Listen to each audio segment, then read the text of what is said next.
Excellencies, my colleague, Ambassador of Turkey, Ambassador of Algeria, dear dignitaries, each one in his name and position, human rights activists, ladies and gentlemen, namaste, assalamu alaikum, good afternoon. Allow me to thank you all and thank the Indian Muslim for civil rights for giving me this opportunity to be with you and talk about the Palestinian situation. As the title of this event is the Human Rights and United Nations, allow me to thank the Secretary General of the United Nations for his relentless effort, for the clarity of his voice, for having upheld this sacred mission to stand up for the UN Charter and for the protection of the civilian by calling early for immediate humanitarian ceasefire. Allow me also to thank through him the United Nations for their humanitarian efforts. The UN has been the subject of despicable attack of honoring the mandate formulated by member states. It is the duty of member states to reject and put an end to such attacks, especially at a time where United Nations personnel on the ground are also victims, many killed, wounded, and displaced. Dear brothers, sisters, ladies and gentlemen, I will begin my speech on October 7th. Here I say that anyone interested and following the Palestinian issue and what was going on in the occupied territories for 56 years, especially since the formation of this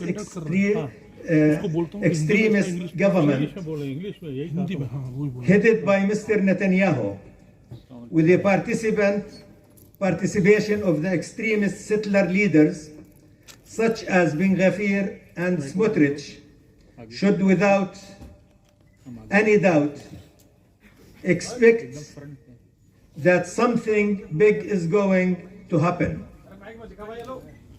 Many were talking about the third intifada and the explosion of the situation in the occupied Palestinian territories. Since the formation of this government at the beginning of this year, until 7th of October, 260 Palestinian citizens were killed in occupied West Bank by the Israeli occupation army and the settler militia.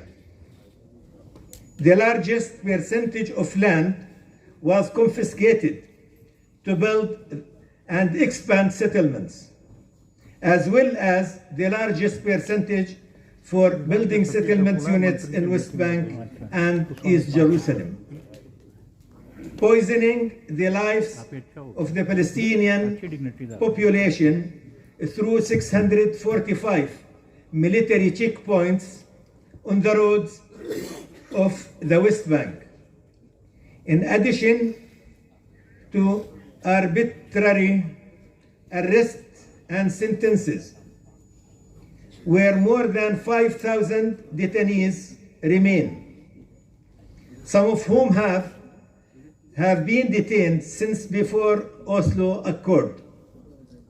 Some detainees' sentence goes up to 600 or 700 years. It is another story.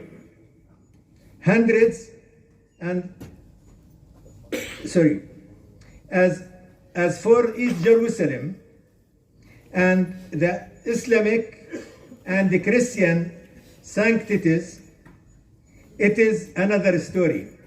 Hundreds and sometimes thousands of settlers storm Al-Aqsa Mosque with the protection of Israeli army, and any Palestinian who might shout Allahu Akbar is arrested or kept away from Al-Aqsa Mosque for a long time. The Israeli government aims to divide Al-Aqsa temporarily and spatially. It has succeeded in temporal division by the force of the Israeli occupation army until now. And they are working to special division to build the third temple in Al-Aqsa Mosque. When we talk about the Gaza Strip, you all know that this place has been subject to a siege for more than 16 years. More than 2.2 million Palestinian citizens live in an open prison where the poverty rate reaches 70%. The hopes of aspirations of the population in the Gaza Strip are very limited due to the lack of freedom of movement outside the Gaza Strip. In addition, Israel's control over the population is complete through the borders and armed drones, which enable the Israelis to assassinate anyone in Gaza Strip. With the absence of any political horizon and the refusal of the Israeli government to lead the Israeli governments led by Netanyahu to discuss any political solution, as well as international communities ignoring of Palestinian calls, whether through the United Nations, international conferences, or through bilateral relations. All of this has led to the 7th of October. Since the 7th of October, in 67 days, Israel has killed more than 18,000 Palestinians, including 7,800 children and more than 500 women. And more than 7,000 Palestinians still under the building rubbles. It wounded over 49,000. It displaced 1.9 million. It destroyed 2/3 of their homes. It attacked, besieged, destroyed, and neutralized virtually all the hospitals. It bombed the bakeries. It attacked UN shelters. 86 journalists have been killed. 67 days without electricity, water, food, fuel, and medicine. It placed every possible impediment for humanitarian aid and access. With all that, we are all supposed to pretend that this aggression is not aimed at the destruction of the Palestinian people in the Gaza Strip, when it has besieged and bombed our people and deprived them of all the requirements of life. I keep reading in the media that the Israeli hostages should be released. They are talking about 130 people, most of them are soldiers. But no one talk about 10,000 Palestinian hostages in the Israeli prisons. 5,000 of them before 7th of October. And another 5,000 after in West Bank and Gaza. No one talk about 2.2 million hostages live in an open prison called Gaza Strip. This is the hypocrisy of the United States and the old colonialism countries, especially Britain, France, Germany, and Italy. Not only that, but they consider all of Gaza as military target. That everyone in Gaza can be killed since they are either terrorists or human shields. This is Netanyahu's war. This is the war of the extremist coalition in power in Israel. No one should get sucked into